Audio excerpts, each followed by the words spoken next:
कार्यकर्त्यांकडून अकोला येथील विश्रामगृहात अमोल मिटकरी यांच्या गाडीची तोडफोड करण्यात आली। यावर राष्ट्रवादीकडून गुन्हे दाखल करण्याची मागणी होत आहे। अमोल मिटकरी यांनी राज ठाकरे यांना वसुलीबाज म्हटलं होतं। यावर मनसे कार्यकर्त्यांनी आक्रमक भूमिका घेत अमोल मिटकरी यांच्या गाडीची तोडफोड केली।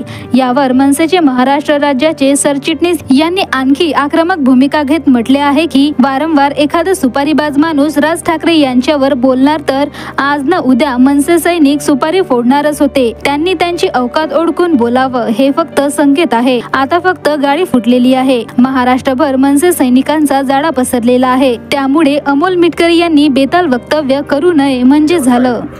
आता काय वारंवार एखादा सुपारीबाज माणूस जर वारंवार सन्माननीय राजसाहेब ठाकरेंवर बोलणार तर मला असं वाटतं की महाराष्ट्र सैनिक त्याची सुपारी फोडणारच होते आज न उद्या। त्यांनी त्याची औकात ओळखून सन्माननीय राजसाहेबांवर वक्तव्य करावं।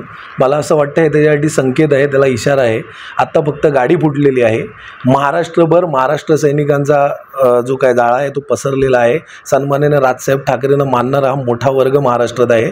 अमोल मिटकरींना मला असं वाटतं की आज फक्त गाडी फुटली आहे, त्यांची सुपारी फुटू नये, त्यांनी कुठे त्यांच्यावर अजून काय ओढून येऊ नये म्हणून त्यांनी आता आपले बेताल वक्तव्य सन्माननीय राजसाहेब ठाकरेंबद्दलचे थांबवावे, हमारा वाटता देना इशारा है। भंडारा गोंदिया जिला वासियों के लिए खुशखबर है। अब आपका मनपसंद channel BS crime India news अब आपके केबल नेटवर्क पर, जी हां, अपने केबल नेटवर्क के एशियन चैनल नंबर 13 पर उपलब्ध है। BS क्राइम इंडिया न्यूज पर खेल, राजनीति, क्राइम, साहित्य व अन्य खबरें प्रकाशित की जाती है। हमारे साथ जुड़ने के लिए तथा हमारे चैनल में खबरें, विज्ञापन आदि के लिए संपर्क करें 8669151757 पर।